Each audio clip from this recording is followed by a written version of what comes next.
Hi Virgo, happy birthday. Welcome back to the Astrology 33 channel. This is your mid-September 2023 love reading. Thank you to those of you who've liked, viewed, shared, and subscribed to the channel. I appreciate all of that. If you're new to the channel, as far as what we have in front of us, it's what I call the Bridge the Gap spread. And the way it works is to look at the past, present, future energies between you and your main love interest. We'll pull some oracle cards as well after that, which is where the Bridge the Gap dynamic comes into play. And as far as the decks being used, on the left side we have the Lover's Path Tarot, on the right side we have the Romantic Tarot, and also keep in mind it's a general reading, so I'm going to be referring to the cards on the left as your energy, the cards on the right is the other person's. If you feel like it's a way around in your situation, then definitely trust that. Alright, so with all that out of the way, we'll get started. Past energy on your side, we have the Seven of Staves. So this is actually a Leo energy here, and this could just be saying in the past, this person might have come on a bit too strong for your liking, so you might have been feeling the need to be a little bit guarded around this person. Maybe they were just coming across with too much passionate energy for your liking. Alright, past energy on their side, we do see the Knight of Wands. So that does seem to align with the energy we were seeing on the past. So like I said, it's one of those things where maybe they were just coming on a bit too strong for your liking in the past.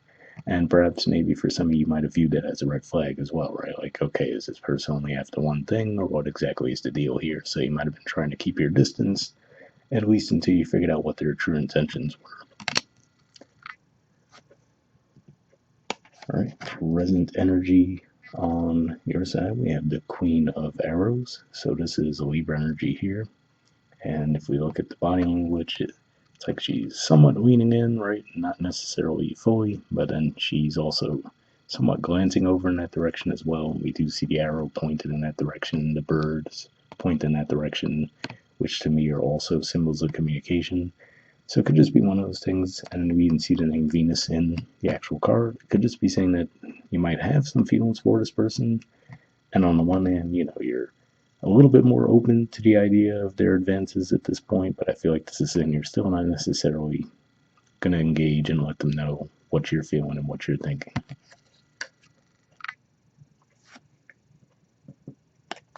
Present energy on their side, we have the Strength card, some more fire energy here, and to me this says that this is probably how they're viewing you right now, right? This looks like a statue, and it feels like it's one of those things where like, okay, for whatever reason, it seems like I'm not getting any kind of passionate response out of Virgo, right? So it could just be one of those things where they could still be putting an effort in, but they're feeling like dealing with you is kind of like a brick wall in a way, right? So I feel like this is saying that you're really not expressing anything toward them.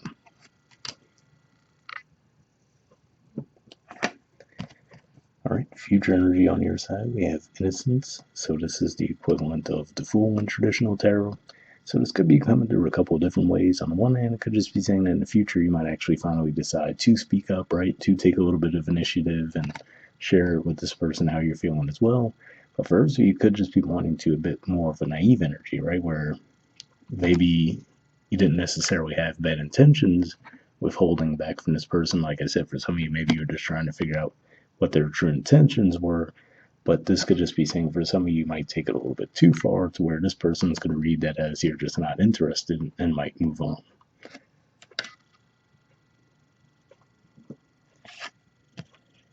All right, future energy on their side, we have the Nine of Swords. So Gemini energy here. And with this particular artwork, what stands out to me is we see that person in the background looking at those two people. So I feel like this is saying that this might be their worry, right? Where they might get to a point where they're going to say to themselves, okay, I've tried on multiple occasions from the looks of it, right, to get Virgo's attention, to express my interest in them, to see if they're reciprocating that interest. And like I said, for some of you, if you're not going to express that interest back, they might just take that as a sign that, okay, well, maybe this person just has someone else that they're seeing, right? They might justify some reason for it and not necessarily continue to put effort toward the connection. So if you truly are interested in that person, that's just something to keep in mind there. All right, bottom of the deck on your side, we have the Three of Cups. So on the one hand, this does look like you're in a bit of a lighthearted energy, right? So it's just a matter of why is it not necessarily coming out toward this person, right? So that's the tricky part there. I could just be saying that maybe at this time you're just more involved with friends, right? Not necessarily as heavily focused on romance, so that could be part of it, right? Where maybe it's not necessarily that you aren't interested in this person, but it's just not nearly toward the top of your priority list at this time. All right, and the bottom of the deck on their side, we have Justice. So Libra energy here, and for some, this could be pointing to a timeline, right? Given that we'll be in Libra season soon. But either way, I feel like this is saying more than anything that this person might just operate from that energy, right? Which is to say that they're like, okay, I've put in my fair share of effort toward Virgo, right? They're not reciprocating, so they might decide to cut their losses, right? So, like I said, just something to keep in mind there if you are interested in this person, that you might go a little bit too far with the holding your emotions in to where they might view it as disinterest and possibly move on. I mean, some of this could just be a timing thing, right? Because as of right now, you guys have had Venus retrograde going on for some time, and that was in your 12th house, and it's not going to move into your sign until around the middle of the second week of October. So having Venus moving through your 12th house, even when it's not retrograde, might have the feelings there, but expressing those feelings might not come as easily. So it could just be as simple as that. All right, moving on to your oracle cards. Let's see what we get from the Messages of Love Oracle cards deck. I'm just looking for a single card here.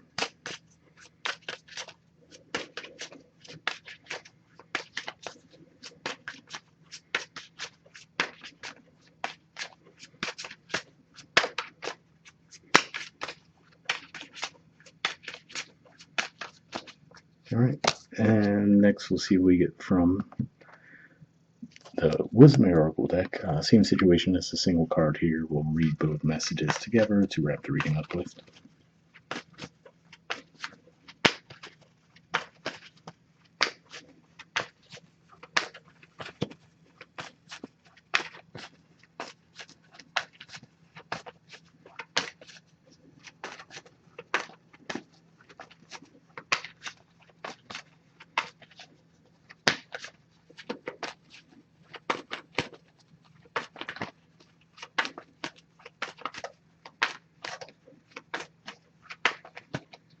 All right, and first we'll see what we got from the Messages of Love.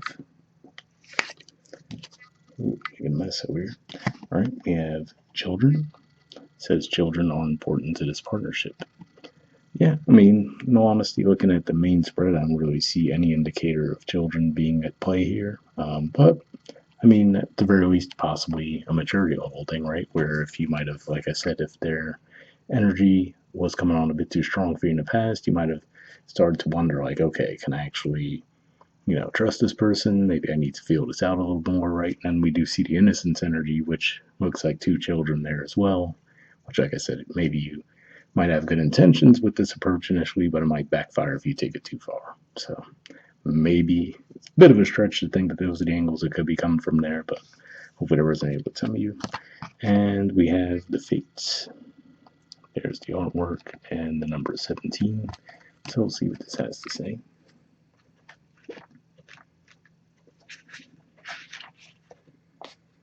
All right, the relationship message says other people are who they are. You can't change them. The challenge is to accept them as they are, not try to make them otherwise to suit you. Wait, let me read that sentence again. That didn't sound right. It says that the challenge is to accept them as they are, not try to make them otherwise to suit you.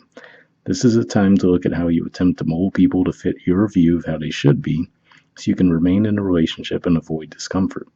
What if who they are, and whatever is happening between you and them in the situation, is perfect from the perspective of spirit? Now is the time to accept what you cannot change, even if it means that you honor yourself, spirit, and the other person by moving on. Love unconditionally, for each of us is on our own journey, and we cannot direct that of another. Be aware that this relationship is indeed fated, and you are meant to evolve into a better version of yourself as a result of it. So yeah, for sure to me, I could see that tying into what I was saying there, to where it's one of those things, if you really genuinely do have feelings for this person, but for whatever reason you're just holding back, again, like I said, maybe initially it started out with good intentions, like, let me see if I can really trust this person, make sure they're coming to me for the right reasons. But then, like I said, just be on the lookout for taking that too far to where this person's going to eventually read that as disinterest and possibly move on, right? So, hope it resonated for you guys. Once again, happy birthday. I'll see you all next month. All right, bye.